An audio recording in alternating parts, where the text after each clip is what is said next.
She walked into our anniversary dinner, 7 months pregnant, and announced it was my husband's baby. What she didn't realize was that by dessert, both their lives would be completely destroyed. "Surprise, honey," Olivia chirped, her hand resting on her swollen belly as she stood next to my shell-shocked husband at Le Papillon. Those words shattered the carefully orchestrated evening I'd spent months planning. 15 years of marriage reduced to a cruel spectacle in Boston's most prestigious French restaurant. I watched them from my seat, my hand steady as I lifted my champagne glass, my expression revealing nothing of the storm brewing beneath the surface. Before we jump back in, tell us where you're tuning in from, and if this story touches you, make sure you're subscribed, because tomorrow I've saved something extra special for you. "I thought you should hear it from me directly," Olivia continued, her designer maternity dress, highlighting her obvious pregnancy. She pulled out the chair next to Marcus, my husband, who sat frozen, his face a mixture of shock and something else. Fear. He knew me too well to think this would end quietly.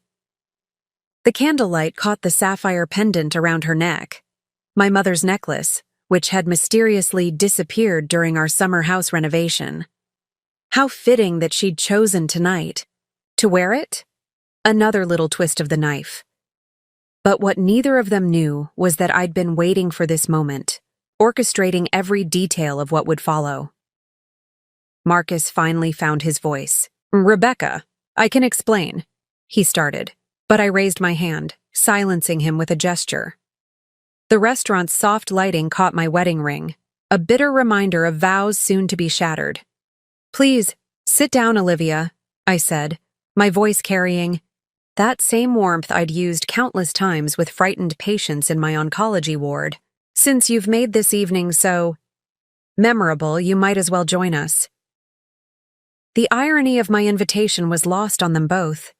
Olivia settled into her chair, a triumphant smile playing at her lips.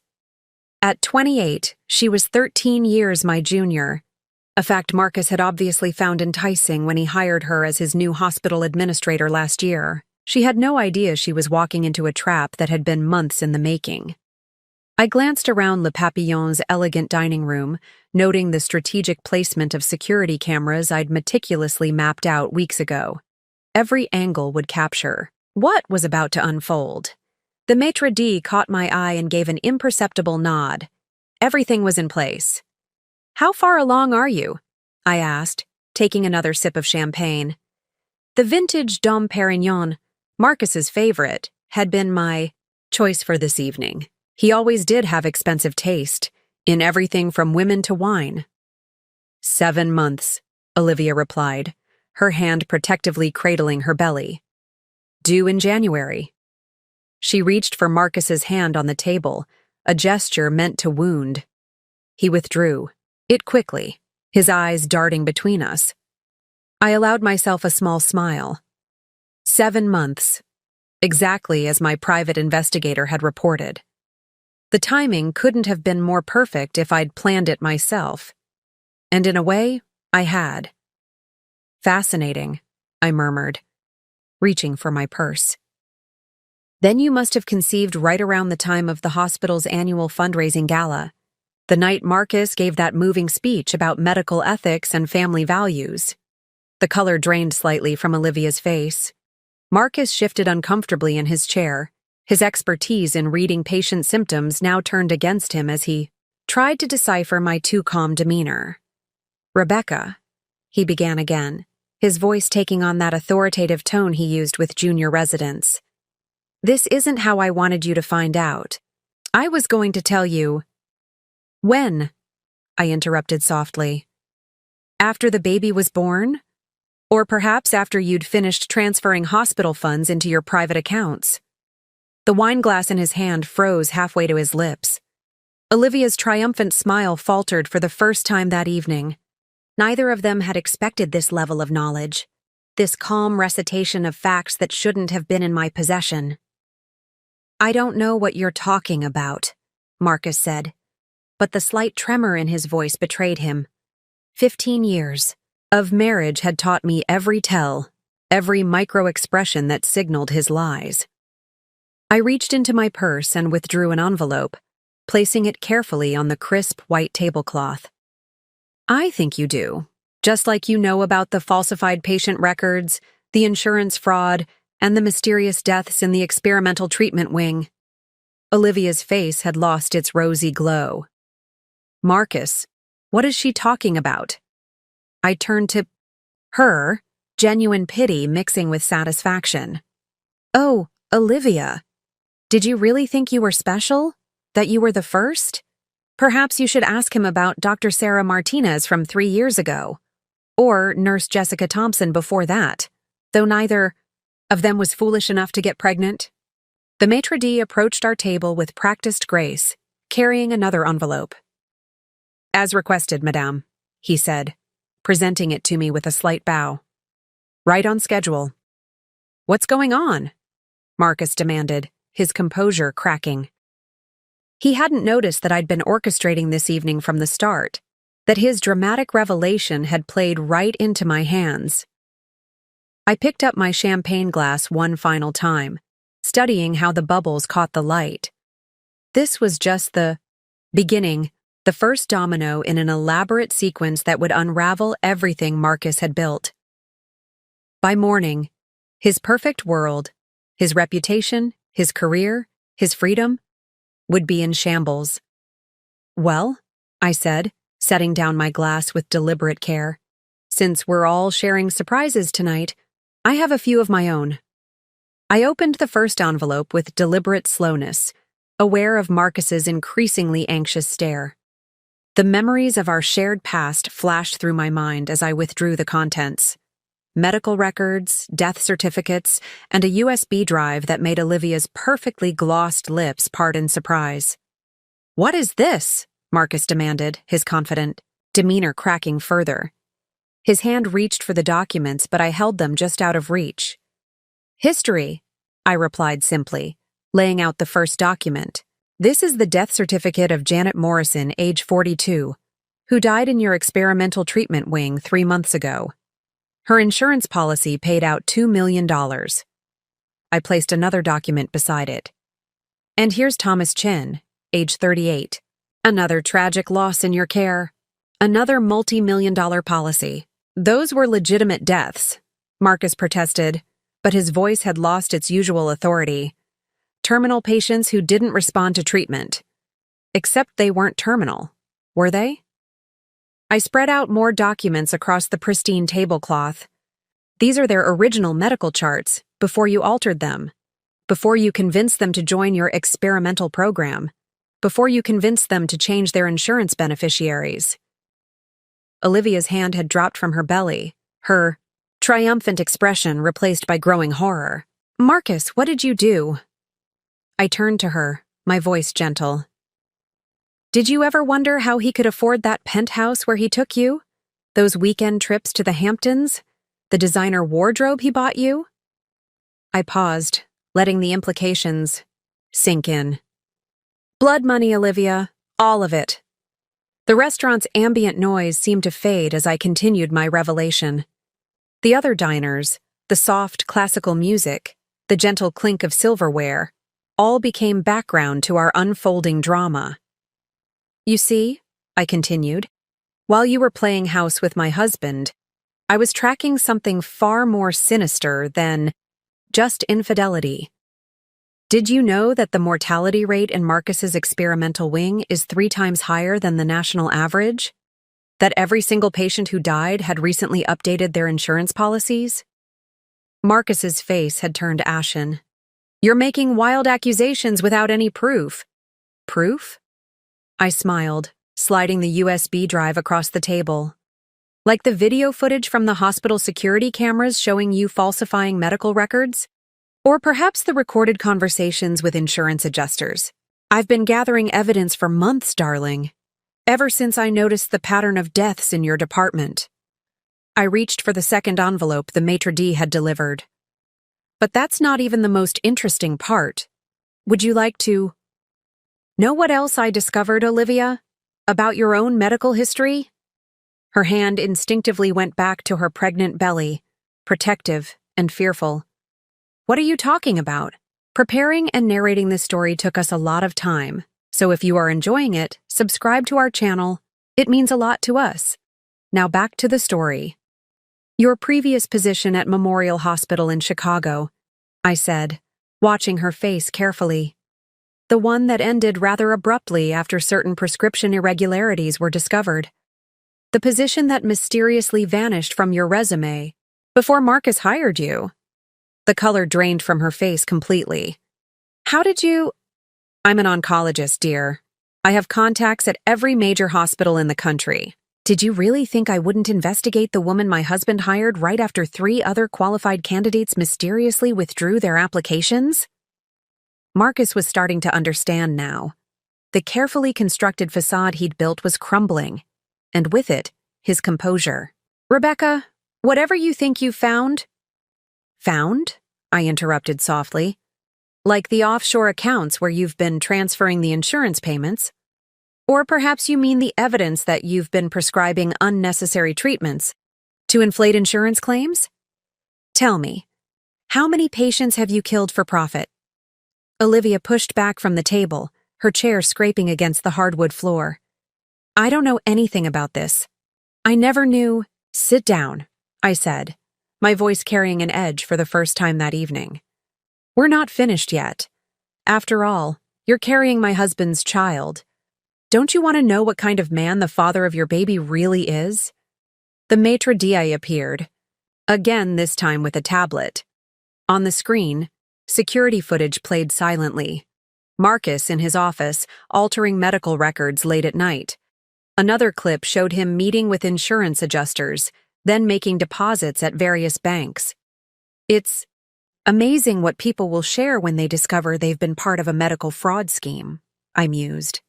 Nurses, administrators, even the hospital's IT staff.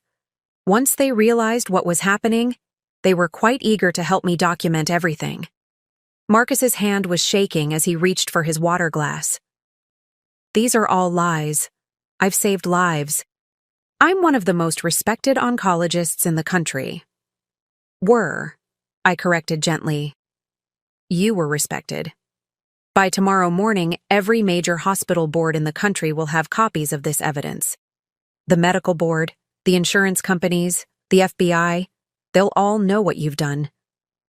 The gravity of the situation was finally hitting him. I could see it in his eyes, the same look I'd seen in patients when they received a terminal diagnosis. The understanding that everything was about to change, and not in their favor.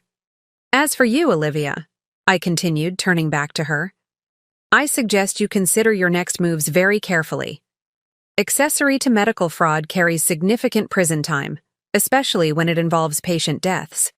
Though I suspect the authorities might be lenient if you cooperate fully. She was crying now, mascara tracking down her cheeks. The triumphant homewrecker of an hour ago was gone, replaced by a terrified young woman who had just discovered she was carrying the child of a murderer. I had no idea, she whispered. I swear I didn't know about any of this. I believe you, I said, and I meant it. You were just another pawn in his game, like the nurses before you, the patients he killed, the families he destroyed. Marcus has always been very good at using people. The sound of footsteps approaching. Our table made Marcus look up sharply. 2 men in suits were making their way through the restaurant, their badges visible at their belts.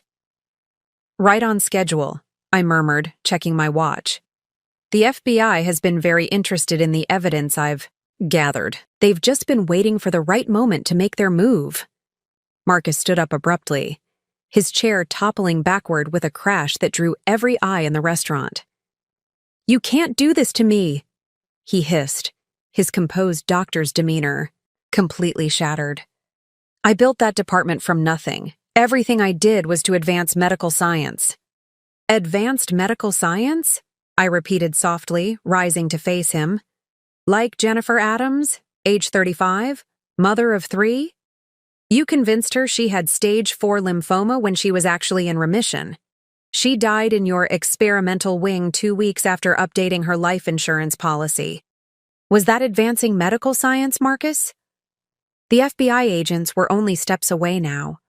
I could see the moment Marcus contemplated running, the slight shift in his stance, the darting of his eyes toward the kitchen exit. But Olivia's presence, her pregnant form a stark reminder of his responsibilities, kept him rooted in place. "Dr. Marcus Thorne," one of the agents announced, his voice carrying in the now silent restaurant. "We need you to come with us. We have some questions about several patient deaths at Boston Metropolitan Hospital." I watched as they read him his rights, the same hands that had performed countless surgeries now being cuffed behind his back. Olivia sat frozen in her chair, one hand on her belly, the other clutching the edge of the table so hard her knuckles had turned white. "Mrs. Thorne," the second agent turned to me, "we'll need your statement as well.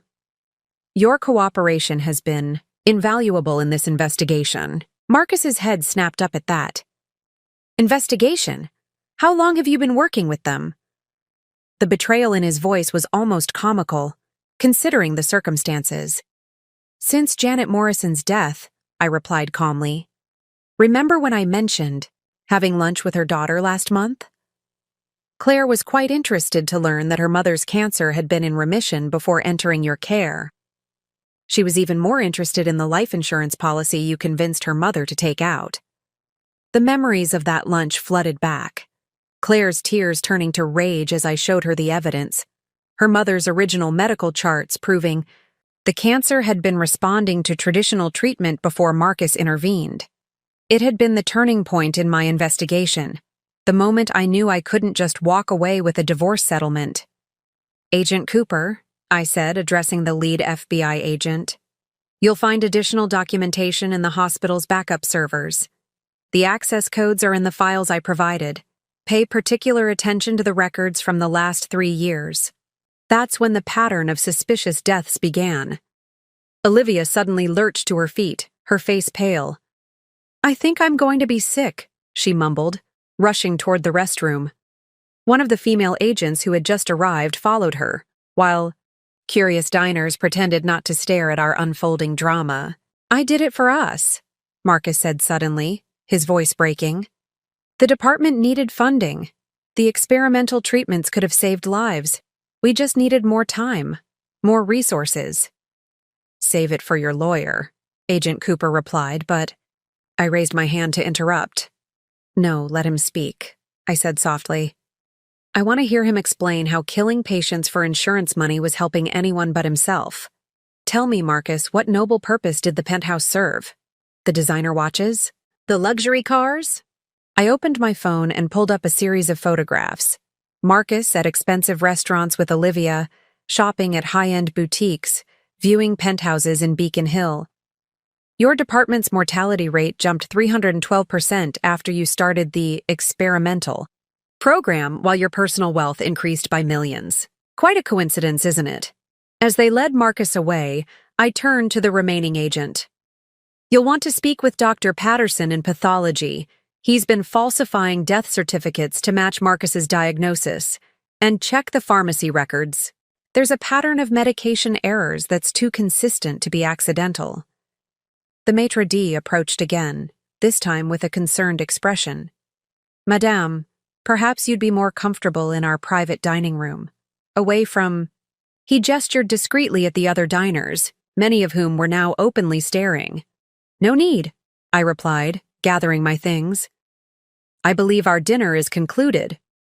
I picked up my mother's sapphire necklace, which Olivia had left behind in her rush to the restroom. The stones felt cool against my palm, a tangible reminder of everything that had been stolen and everything I had reclaimed. As I walked toward the exit, I heard the whispers beginning. By morning, Boston's medical community would be rocked by the scandal. Marcus's reputation, built over decades, would be destroyed. The experimental treatment wing, his crown jewel, would be shut down and investigated. Every patient death, every insurance claim, every medical decision would be scrutinized. Outside in the cool autumn air, I paused to look back at Le Papillon. Through the window, I could see the FBI agents comforting a sobbing Olivia, who had emerged from the restroom looking shattered. Part of me felt sorry for her. She was young, pregnant, and had been manipulated by a master deceiver. But she had made her choices, just as Marcus had made his. My phone buzzed with a text from Claire Morrison. "Is it done?" "Yes," I replied simply. "Justice for your mother and all the others." Another text came through, this one from my contact at the medical board. "Emergency meeting called for 7 a.m. Licenses will be suspended pending investigation." Everything was unfolding exactly as planned. The carefully gathered evidence, the meticulous documentation, the strategic timing, it had all come together perfectly. Marcus had thought tonight would be his moment of triumph, his chance to humiliate me with his pregnant mistress. Instead, it had become his undoing. I slipped into the back of my waiting car, nodding to Michael, my private investigator, who sat in the driver's seat. "Well done," he said simply. "The FBI has everything they need. Everything and more," I confirmed. 3 years of evidence, dozens of witness statements, complete financial records. He'll never practice medicine again. Neither will anyone who helped him. As we pulled away from the restaurant, I thought about the months of preparation that had led to this moment. The late nights reviewing medical records, the meetings with grieving families, the careful documentation of every suspicious death. I had built an airtight case while maintaining my role as the unsuspecting wife. "What about the girl?" Michael asked, glancing in the rearview mirror. "The pregnancy complicates things." "She's not the first woman he's deceived," I replied, thinking of the others I'd discovered during my investigation. "But she'll be the last. I've arranged for her to receive immunity in exchange for her testimony. She'll need it, especially now." The city lights blurred past as we drove through Boston's streets. Tomorrow, the story would break in every major newspaper. Prominent oncologist arrested for patient deaths. Medical fraud scheme uncovered at Boston Metropolitan. Doctor killed patients for insurance money. But tonight, I had one more stop to make. "Take me to the hospital," I instructed Michael. "There are some patients' families who deserve to hear this in person before it hits the news." As we drove, I thought about how different this anniversary had turned out from what Marcus had planned. He had expected to destroy me with his revelation. Instead, I had dismantled his entire world. Every death he had orchestrated, every life he had cut short for profit, would now be avenged. The hospital's imposing silhouette loomed ahead, its windows gleaming in the night. This building, once a symbol of healing, had become the center of Marcus's web of deception. As we pulled into the parking lot, I noticed several FBI vehicles already on site. They were moving fast, securing records and interviewing staff before anything could be destroyed. "Dr. Patterson's still in his office," Michael informed me, checking his phone. "Our sources say he's been there since getting word of Marcus's arrest, probably trying to cover his tracks." I smiled grimly. "Too late for that. Everything's already been documented, backed up, and submitted to the authorities." I thought of the hidden cameras I'd had installed in the pathology lab 3 months ago, capturing every falsified death certificate, every manipulated test result. The hospital's night shift staff watched curiously as I walked through the familiar corridors, Michael 2 steps behind me. News traveled fast in hospitals. By now, everyone probably knew about Marcus's arrest at Le Papillon. What they didn't know yet was how deep the corruption went, how many of their colleagues were implicated. I found Janet Morrison's daughter, Claire, waiting in the hospital chapel. She wasn't alone. Other families had gathered there after receiving my message. Thomas Chen's widow, Sarah. Jennifer Adams's teenage children. All victims of Marcus's greed, all waiting to hear that justice was finally being served. "It's done," I announced quietly, standing before them. "Marcus was arrested tonight. The FBI is gathering evidence as we speak. Every death, every falsified record, every stolen dollar. It's all coming to light." Claire stood, tears streaming down her face. "Mom knew something was wrong. she said softly. She told me the treatments felt different, more aggressive, but Dr. Thorne was so respected, so convincing. We trusted him. They all did, Sarah Chen added, her voice bitter. Thomas was getting better before Dr. Thorne convinced him to join the experimental program. 3 weeks later, he was gone. I pulled out my phone, showing them the evidence I'd gathered. The FBI has everything. Proof that your loved ones were responding to traditional treatments before Marcus intervened. Records of the insurance policies he pressured them to take out. Documentation of how he systematically killed them while profiting from their deaths. Jennifer Adams's son, barely 17, looked up from his hands. What about the others?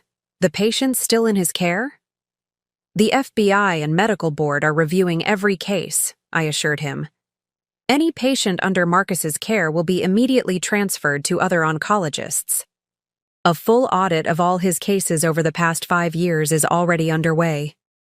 My phone buzzed, a message from Agent Cooper. Dr. Patterson just tried to leave the country. We intercepted him at Logan International. He's agreed to cooperate fully. I shared this news with the families, watching as relief and vindication washed over their faces. Patterson's cooperation would be crucial. As the pathologist who falsified death certificates, he could corroborate every detail of Marcus's scheme. There's something else you should know, I continued, taking a seat among them. Marcus's mistress is pregnant with his child. She showed up at our anniversary dinner tonight to announce it. That's when we executed the arrest. Sarah Chen laughed bitterly. Living the high life on blood money, starting a new family while we buried ours. Did she know about what he was doing? No, I replied honestly. She was just another victim of his manipulation. The FBI is offering her immunity in exchange for her testimony about the financial aspects she witnessed. She'll help strengthen the case against him. The chapel door opened, and Agent Cooper entered quietly. Mrs. Thorne, we found something in Dr. Patterson's office you need to see. I excused myself and followed him to the pathology department. The lab was crawling with FBI agents, documenting everything. On Patterson's computer screen, emails between him and Marcus detailed their scheme. How they selected patients, how they falsified results, how they split the insurance payments. There are more victims than we initially thought, Cooper said grimly. Going back at least 5 years, the death toll could be in the dozens. I felt my hands shake for the first time that night. Even after months of investigation, the scale of Marcus's crimes could still shock me. Each death represented a family destroyed, a life cut short, all to fund his lavish lifestyle and God complex. My phone buzzed again, Olivia's lawyer this time. My client is prepared to make a full statement. She has documentation of financial transactions, meetings, everything she witnessed. In exchange for immunity and witness protection. Tell her we accept, I replied. But she needs to understand. Every detail matters. Every conversation, every document, every suspicious interaction she observed. This isn't just about the money anymore. As I walked through the oncology ward, I passed the rooms where so many had died under Marcus's care. The experimental wing, his pride and joy, was now sealed with crime scene tape. Nurses who had once admired him now turned away, some crying, others angry at their unwitting role in his crimes. Back in the chapel, I shared the latest developments with the families. This is bigger than we thought, I admitted, but that means more justice, more answers, more closure for everyone affected. What happens now? Claire asked, clutching her mother's photograph. Now, I said, we make sure this never happens again. The hospital board meets tomorrow morning. Every doctor who participated in or knew about these crimes will lose their license. The FBI is tracking down every penny of insurance money. And Marcus, he'll spend the rest of his life in prison, thinking about every life he destroyed. As if on cue, my phone lit up with news alerts. The story was breaking. Prominent Boston oncologist arrested for patient deaths. Medical horror, doctor killed for insurance money.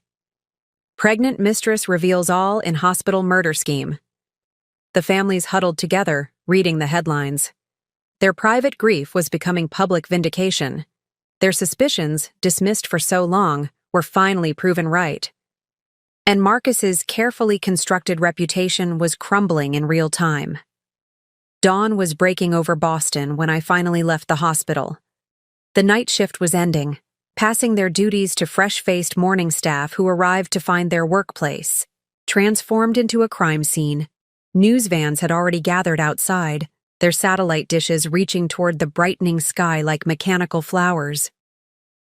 "Dr. Rebecca Thorne," reporters called out as I emerged.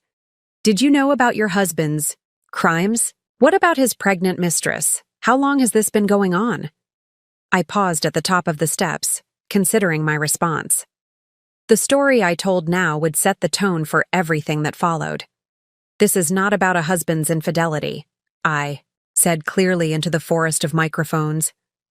"This is about dozens of families who trusted their loved ones to our care, only to have that trust betrayed in the most horrific way possible. Every question should be about them, not about my marriage." My phone hadn't stopped buzzing since the story broke. Hospital board members, other oncologists, former patients' families, all wanting to know if their cases were affected, if their loved ones had been victims. Each message was another crack in the foundation of Marcus's legacy. The hospital's legal team is assembling in the conference room, Michael informed me as we got back into the car. "They're talking about damage control." I smiled grimly. "Too late for that. I've already sent copies of everything to every major medical board in the country. By noon, there won't be a hospital administrator in America who doesn't know exactly what happened here." The morning sun cast long shadows across the city as we drove to my next appointment. I'd scheduled a meeting with the hospital's ethics committee, not the ceremonial one that Marcus had chaired, but the real investigators who'd been quietly watching him for months at my request. Dr. Eleanor Reynolds, the committee's head, was waiting in her office. Her face showed the strain of a sleepless night. "The numbers are worse than we thought," she said without preamble. "We've identified 47 suspicious deaths over the past 5 years, all patients who were responding to traditional treatments before entering Marcus's care, all with recently updated insurance policies." I sat heavily in the chair across from her desk. 47 families, 47 lives cut short. The scale of Marcus's crimes was still expanding, like ripples in a poisoned pond. "There's more," Eleanor continued, sliding a folder across her desk. "We found evidence that he was planning to expand the program. He'd already identified 20 more patients for his experimental treatments. If you hadn't stopped him—" "Show me," I said, opening the folder. Inside were medical charts, insurance documents, all the groundwork for more murders disguised as medical treatment. My hands trembled as I recognized names, current patients, people I passed in the hospital, corridors, faces I knew. "Rebecca," Eleanor said softly, "there's something else you need to see." She turned her computer monitor toward me. On the screen was a life insurance policy, my own, taken out 6 months ago without my knowledge. Marcus's signature was on all the documents. "He was planning to kill me too," I said, surprisingly calm. "After the baby was born, I suppose. A tragic medical accident, just like the others." "The policy was for $5 million, Eleanor confirmed, set to pay out to a trust he controlled. We found emails discussing the details with Dr. Patterson. They were going to make it look like a postpartum complication." The pieces clicked into place. Marcus's insistence that I switch to his recommended obstetrician, his sudden interest in my medical care, the way he'd been documenting everything about my routine. He'd been setting the stage for my death while playing the concerned husband. My phone buzzed with a text from Agent Cooper. "You need to see this. Interrogation Room 3. 20 minutes later, I stood in the FBI field office, watching through one-way glass as Olivia broke down during questioning. Her perfectly crafted facade had crumbled completely. replaced by genuine horror as she learned the full scope of Marcus's crimes. "He said the money was from private research grants," she sobbed. "He told me the experimental treatments were saving lives. I never knew. Oh God, all those people." "She's telling the truth," Cooper said, standing beside me. "Her only real crime was falling for his lies, like the others before her." "The others," I repeated. "How many were there?" "We've identified 3 previous relationships, all following the same pattern. Young, ambitious medical professionals. Each one distanced themselves after noticing something wrong with his practices. Your predecessor, Dr. Sarah Martinez, actually filed an ethics complaint before she suddenly resigned and moved across the country. I made a mental note to contact Sarah. Her testimony could help establish the pattern of Marcus's behavior, show that his crimes weren't a recent development, but a long-term scheme. My phone lit up with another news alert. Hospital board announces emergency session. Below was a photo of Marcus being led into the federal courthouse, still wearing his dinner clothes from Le Papillon. The man who'd left our house that morning planning to humiliate me with his pregnant mistress was now facing multiple murder charges. "Mrs. Thorne?" A young FBI agent approached with a fresh stack of documents. "We found these in Dr. Patterson's home safe. They appear to be records of payments, dates going back 6 years." I began sorting through the papers, each page adding to the mountain of evidence: bank transfers, offshore accounts, coded references to patient names. Patterson had documented everything. His meticulous record-keeping would be Marcus's final undoing. "The DA is pushing for multiple life sentences," Cooper informed me. "No chance of parole. Given the number of victims and the premeditated nature of the crimes, it's practically guaranteed." I thought of the families in the hospital chapel, of Claire Morrison clutching her mother's photograph, of Jennifer Adams' teenage children trying to understand why their mother had died. They would all get their day in court, their chance to face Marcus and tell him exactly what he'd stolen from them. "What about the hospital?" I asked. "The administrators who looked the other way? The nurses who suspected something but stayed quiet?" "We're building cases against everyone involved," Cooper assured me. "Dr. Patterson's cooperation is key. He's naming names, providing dates, confirming every detail of the scheme. No one who participated or covered up these crimes will escape. Justice." Outside, the morning traffic was building as Boston came to life. Somewhere in the city, Marcus sat in a holding cell, probably still believing he could talk his way out of this. He'd always been convinced of his own brilliance, his ability to manipulate any situation to his advantage. That same arrogance had made him sloppy, leaving a trail of evidence that had led to this moment. "Dr. Thorne," a young intern rushed up to me as I entered the hospital for the emergency board meeting. "You need to see this. We found something," in Dr. Thorne's private office. I followed her through the familiar corridors, now bustling with FBI agents and hospital security. Marcus's office, once a shrine to his achievements with its wall of awards and accolades, was being systematically dismantled. Every certificate was being checked for authenticity, every achievement verified. Behind a false panel in his desk, they'd found a laptop. Not his regular work computer, but a separate machine used solely for tracking his criminal enterprise. As the FBI's tech team worked to decrypt it, fragments of information were already emerging: patient lists, payment schedules, death projections calculated with horrifying precision. "He had it all planned out," Agent Cooper explained, showing me the spreadsheets. Each patient's estimated death date, insurance payout amounts, even contingency plans if someone started asking questions. It was like a business plan for murder. My eyes caught on a familiar name in the spreadsheets: mine. There it was in cold clinical detail. My projected death date, 3 months after what would have been my due date with the baby that never existed. Marcus had planned every detail, down to the specific complications that would lead to my unfortunate passing. "Rebecca?" a voice called from the doorway. I turned to see Dr. Sarah Martinez, Marcus's former colleague and lover, standing there. She'd flown in from Seattle as soon as she'd heard the news. I should have pushed harder when I first noticed something wrong. Maybe if I had...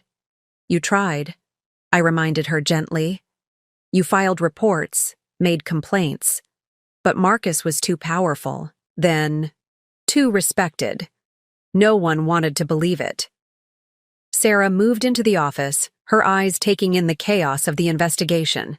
When he started pushing experimental treatments on patients who were responding well to standard protocols, I knew something was wrong. But he was so convincing, had an answer for every question. By the time I realized the full scope of what he was doing, I was already compromised. He threatened you? I asked, though I already knew the answer. Not directly. He was too smart for that. But he made it clear that if I pursued my concerns, my career would be over. No hospital would touch me after he was done. So I ran. She paused, looking at the laptop screen. Those patients, I knew some of them, watched them die while he collected his blood money. My phone buzzed, a message from Olivia's lawyer. She was being moved to a safe house, her testimony deemed crucial enough to warrant protection. The pregnancy had been confirmed. She was indeed carrying Marcus's child. Another innocent life entangled in his web of deceit. The hospital board. Meeting was set for 9 a.m. As I walked into the conference room, I could feel the weight of what was about to happen. Every board member had received my complete dossier on Marcus's crimes. They'd had all night to process the evidence, to understand how their prestigious hospital had become a killing ground. Dr. Rebecca Thorne, the board chairman, began, his voice heavy. We owe you an apology. When you first brought concerns about the experimental wing's mortality rates to our attention 6 months ago, we dismissed them.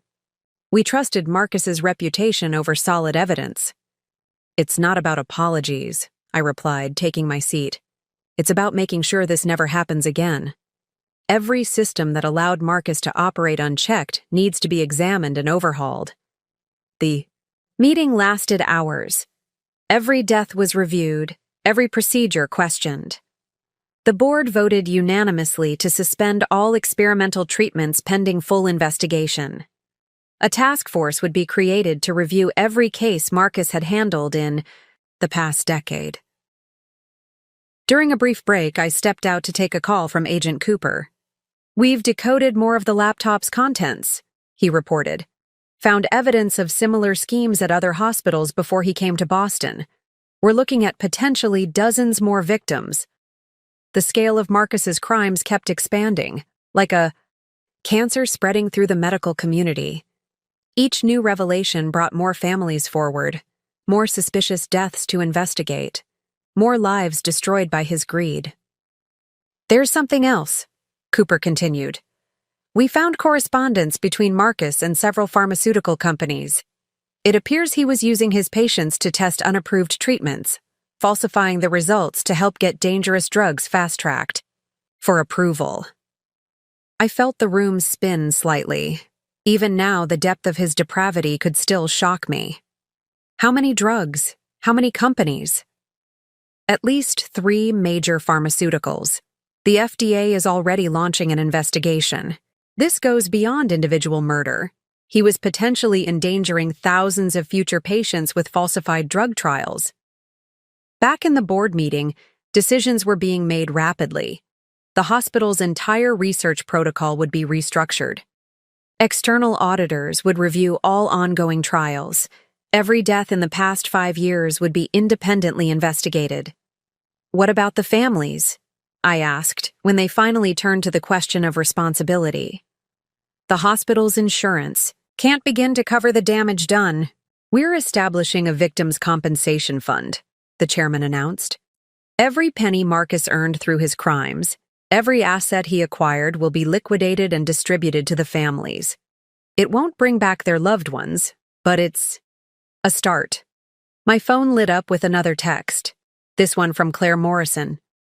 She'd organized a support group for the victims' families, and they were gathering again in the hospital chapel. Some had been strangers before this morning, united, only by their shared loss. Now they were becoming a force for change, determined to prevent other families from suffering the same fate. As the meeting concluded, I walked to my own office, one floor down from Marcus's, where I'd worked while he carried out his murders, above me. The room felt different now, heavy with the weight of what I'd uncovered. On my desk, patient files still waited for review, people who trusted me with their lives just as others had trusted Marcus. A knock at my door revealed Dr. Reynolds from the Ethics Committee. "The medical board just finished their emergency session," she reported. "They're revoking Marcus's license immediately. Every doctor who participated in or knew about his schemes will face similar action." "And the others?" I asked. "The ones who suspected but stayed quiet?" "Mandatory ethics reviews, supervised practice, possible suspensions depending on what they knew and when. No one's getting away clean from this." I nodded, turning to look out my window at the hospital grounds below. Somewhere out there, more families were just learning that their loved ones' deaths might not have been inevitable, that their trust had been betrayed in the most fundamental way possible. As evening approached, I found myself back in Marcus's private office watching the FBI team continue their methodical investigation. Every drawer, every file, every scrap of paper could contain evidence of another victim, another life cut short for profit. The weight of all those lost lives seemed to press down on the room like a physical presence. "Mrs. Thorne?" Agent Cooper appeared in the doorway. "Marcus is asking to speak with you. Says he wants to explain everything." I considered the request. Part of me wanted to refuse, to deny him even this small measure of control. But there were still questions that needed answers, details only he could provide. "He's in interrogation, room 2 at the Federal Building," Cooper continued. "We'll be monitoring everything, of course. You don't have to do this." "Yes, I do," I replied, gathering my coat. "For the families. They deserve every answer we can get." The drive to the Federal Building was silent, the city's lights blurring past like stars. I thought about how different this day had been from what Marcus had planned. His grand gesture at Le Papillon, meant to humiliate me, had instead become the catalyst for his downfall. Marcus looked smaller somehow in his orange jumpsuit, his usual confident demeanor stripped away along with his expensive clothes and privileged position. When I entered the interrogation room, he barely lifted his head. "You've been busy," he said finally, his voice hoarse. "How long have you known? About your murders? Or about Olivia?" I sat across from him, noting how he flinched at the word. Murders. I started suspecting something was wrong after Janet Morrison's death.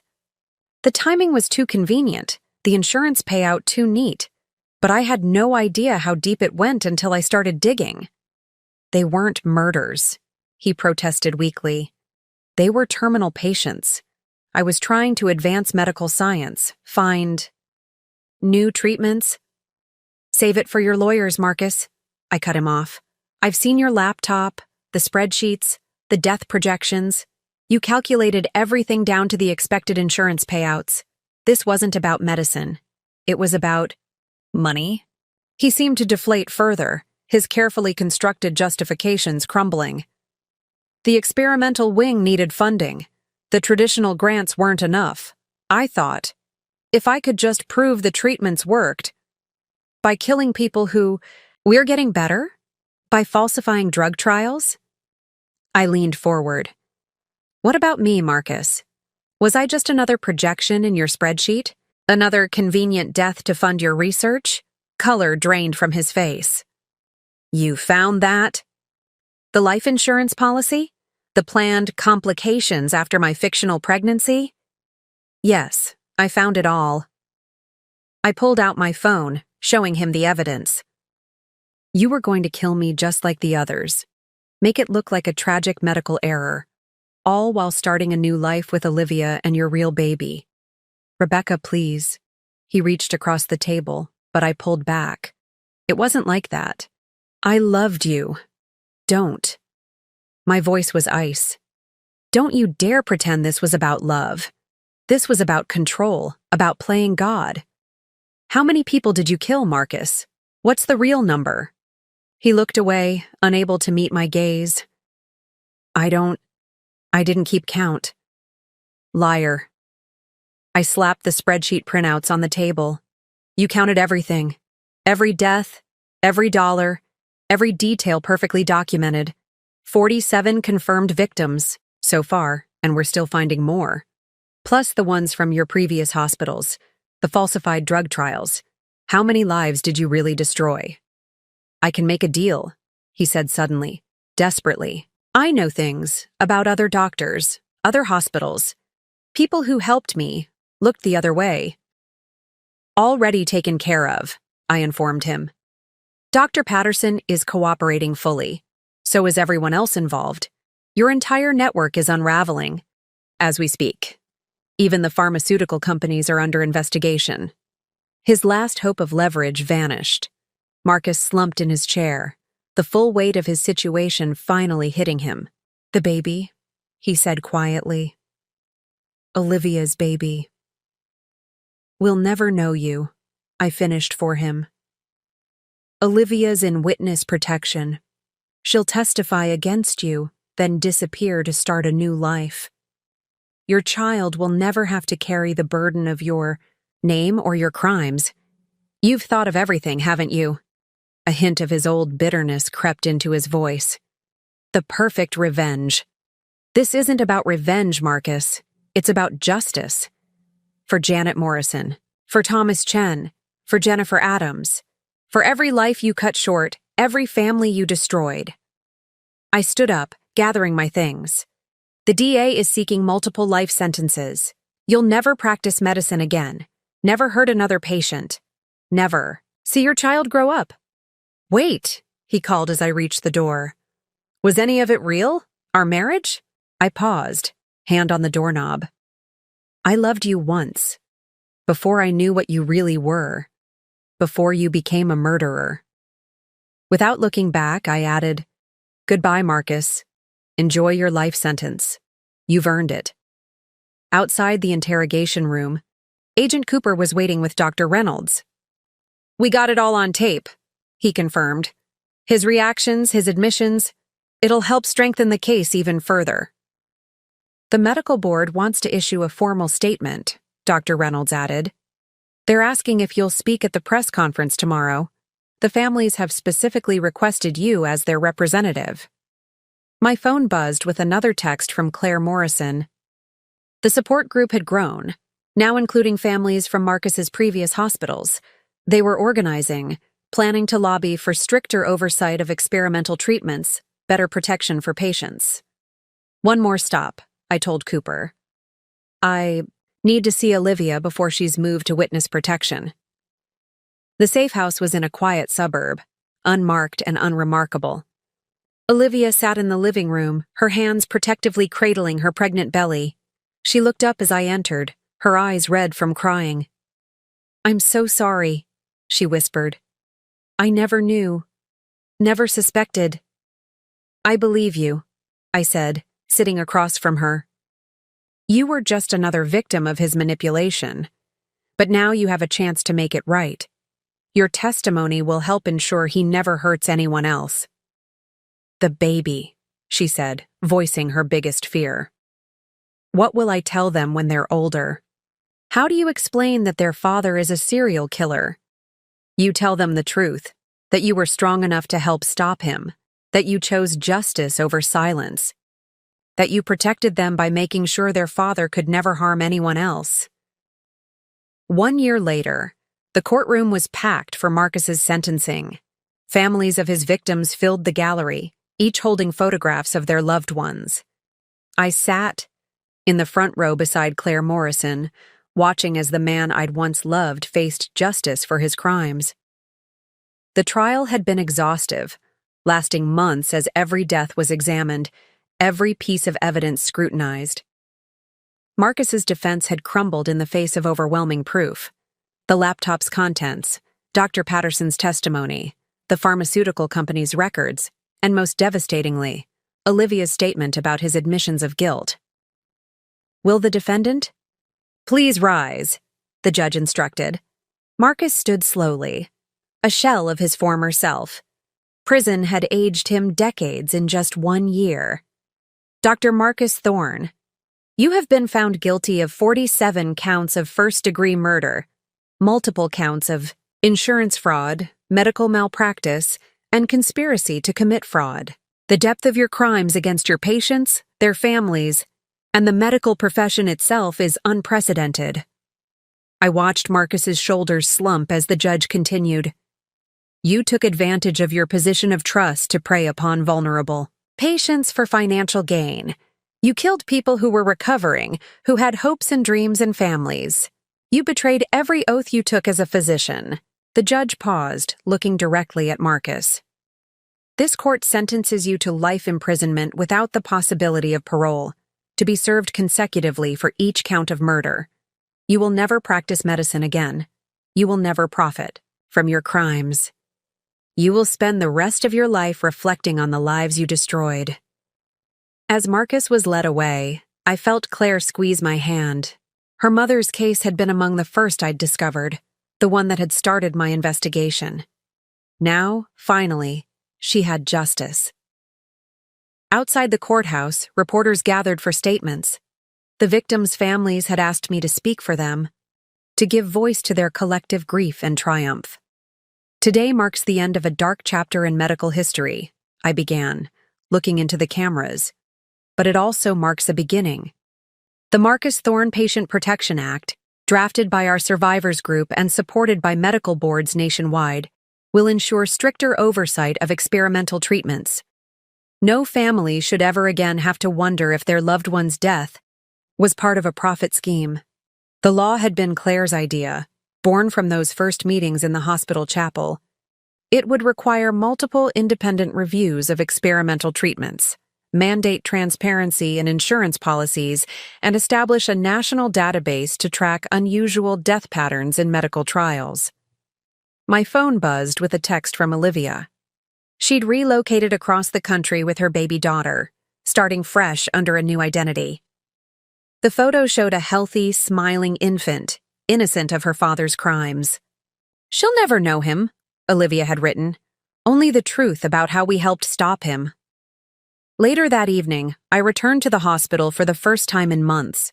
The experimental wing had been renovated and reopened, now named the Morrison Chen Memorial Research Center in honor of Marcus's first known victims. Under new leadership and strict oversight, it would focus on genuine medical research, working to save lives rather than end them.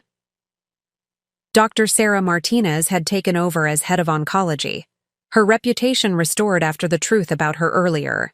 Warnings came to light. The hospital's entire culture had changed. Whistleblower protections were strengthened, anonymous reporting systems implemented, and regular external audits became mandatory. In my office, I found a letter from the medical board. They were asking me to chair a new ethics oversight committee, using my experience to help prevent future abuse. The position would allow me to work directly with hospitals nationwide, implementing the protections and reforms born from this tragedy. "Dr. Thorne?" A nurse appeared in my doorway, one of the many who had provided evidence against Marcus once the investigation began. "The survivors group is gathering in the chapel. They'd like you to join them." I found them in their usual places, these people who had become like family over the past year. Claire Morrison, now running a patient advocacy organization. Sarah Chen, who had established a scholarship fund for medical ethics studies in her husband's name? Jennifer Adams's children, growing stronger every day. "We did it," Claire said simply, hugging me. "Mom would be proud. All of them would be." "What happens now?" Sarah asked, voicing the question on everyone's mind. I looked around at these survivors, these warriors for justice who had turned their grief into action. Now we make sure their deaths weren't in vain.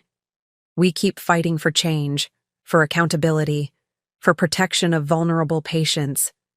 We tell their stories so no one forgets what happened here. My phone lit up with one final news alert. Medical serial killer begins life sentence. Below was a photo of Marcus being led to prison, his medical license permanently revoked, his crimes documented for history. The man who had planned to humiliate me with his pregnant mistress at our anniversary dinner had instead engineered his own destruction. As I drove home that night, I thought about the journey that had brought us here.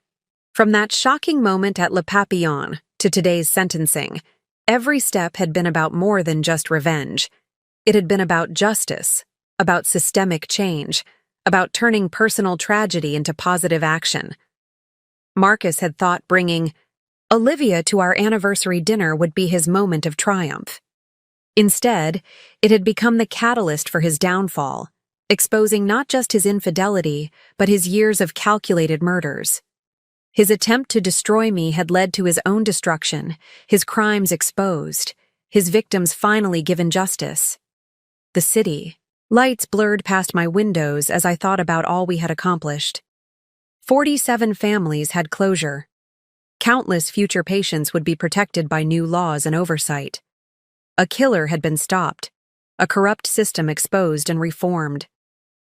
Tomorrow would bring new challenges, implementing the Protection Act, working with other hospitals to prevent similar crimes, supporting the ongoing survivors network. But tonight, I could rest knowing that justice had been served, that the truth had finally come to light. Marcus had brought his pregnant mistress to our anniversary dinner, thinking it would be his moment of victory. Instead, it had become the beginning of his end, the first step toward justice for all his victims. Sometimes I realized the best revenge isn't about destroying someone. It's about exposing the truth and ensuring they can never harm anyone else again. 5 years later, the Morrison Chen Memorial Research Center gleamed in the morning sun as I walked up its familiar steps. The building had been completely transformed from the dark days of Marcus's crimes, now a beacon of hope and ethical medical research. Today marked a special milestone, the graduation of our first class of medical ethics fellows, trained specifically in preventing and identifying healthcare fraud. Dr. Thorne, a familiar voice called out. I turned to see Olivia, now going by Sarah Williams, approaching with her daughter Emma. At 5 years old, Emma was a bright, curious child who had never known her father's darkness. They had flown in secretly for this ceremony, their new identities still protected but secure enough now for occasional visits. The changes you've made here, Olivia said, looking up at the building. It's incredible. Emma, this is where Mommy helped make hospitals safer for everyone. Emma smiled shyly, clutching her mother's hand. She had Marcus's eyes, but Olivia's gentle spirit. Thanks to the Witness Protection Program and Olivia's courage in testifying, Emma would grow up free from her father's shadow, knowing only that her mother had helped stop bad people from hurting others. Inside my office, now decorated with awards and recognition for our patient protection initiatives, I found Claire Morrison waiting. She had become the national face of our advocacy movement, turning her mother's tragic death into a catalyst for change across the medical industry. The latest numbers are in, she announced, spreading reports across my desk. Patient mortality rates in experimental treatments have dropped 68% nationwide since the Protection Act was implemented. We're saving lives, Rebecca. I picked up one of the reports, noting the familiar hospital names. Every institution where Marcus had worked had undergone complete overhauls of their oversight systems. His crimes had exposed weaknesses in the entire medical establishment, leading to reforms that reached far beyond Boston. Dr. Patterson is being released next week, Claire continued, watching my reaction. Unlike Marcus, his former accomplice, had served a shorter sentence in exchange for his complete cooperation. He's agreed to join our speaking circuit, sharing his story to help other medical professionals recognize and report fraud. My phone buzzed with a news alert. Another hospital had adopted our protection protocols. The changes we'd implemented were spreading, creating a network of safety measures that would make it nearly impossible for someone like Marcus to operate undetected again. "There's something else," Claire said, pulling out a letter. "The Medical Ethics Board wants to establish a permanent position, Chief Patient Advocate. They're asking you to take it. The role would expand our work nationally, implementing protection systems in hospitals across the country." It was the culmination of everything we'd fought for since that night at Le Papillon, when Marcus's arrogance had finally exposed his crimes. Later that afternoon, I visited the hospital chapel, where our journey had begun. The space had been renovated into a memorial, photographs of Marcus's victims lining the walls. Each face told a story, not just of loss, but of the changes their deaths had inspired. Sarah Chen's widow had established a scholarship foundation, funding medical students who specialized in ethics and patient advocacy. Jennifer Adams' children had grown up to become healthcare whistleblower attorneys, protecting others who spoke up against fraud. My phone lit up with a message from Agent Cooper, now heading the FBI's specialized medical crimes unit that had grown from Marcus's case. "Thought you'd want to know." Marcus tried to appeal again, denied unanimously. He'll never see the outside of a prison. I thought about Marcus, aging alone in his cell, his medical legacy transformed from renowned oncologist to cautionary tale. The experimental treatments he'd used to kill had been re-examined, and ironically, some held genuine promise when conducted ethically. Lives were being saved by the very research he had corrupted for profit. Walking through the hospital corridors, I passed the wall of photographs, official portraits of every department head. My own image hung there now, alongside Sarah Martinez, who had returned to head oncology. The plaque beneath my photo read, "Dr. Rebecca Thorne, Chief of Medical Ethics and Patient Protection." Outside, the survivors group was gathering for their monthly meeting. What had started as a small support group in the chapel had grown into a national organization with chapters in every major city. They helped families navigate the complex aftermath of medical fraud, turning victims into advocates. Dr. Thorne, one of the new members, called out, "Would you share your story again? About how you exposed the truth?" I looked at these faces, some bearing fresh grief, others hardened by experience into determination. They needed to hear not just about Marcus's crimes, but about how his exposure had led to positive change. "It began at an anniversary dinner," I started, telling the story one more time. "A man's arrogance made him think he could flaunt his betrayal without consequences. But that dinner became something else. The moment that finally brought decades of hidden crimes into the light." As I spoke, I thought about how that night had changed everything.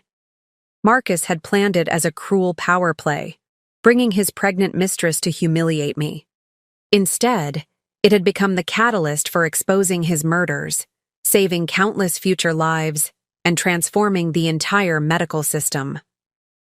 Olivia and Emma slipped into the back of the room, listening quietly. Emma would grow up in a world with better protections, stronger oversight, and more accountability in medical care. Her father's crimes had inadvertently created a legacy of safety and reform that would far outlast his name. The real victory, I concluded, wasn't just in stopping one killer. It was in creating systems to prevent others from following his path.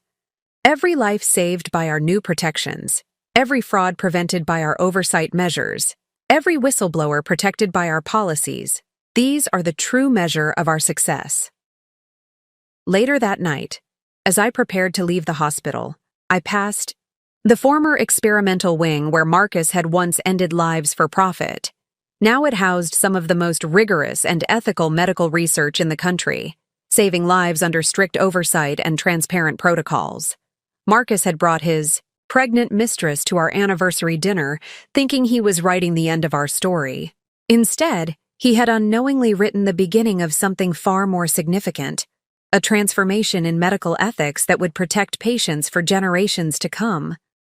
Sometimes the greatest victories come from our darkest moments, and the best revenge isn't in destruction, but in using truth to build something better from the ashes of betrayal. Up next, you've got 2 more standout stories right on your screen.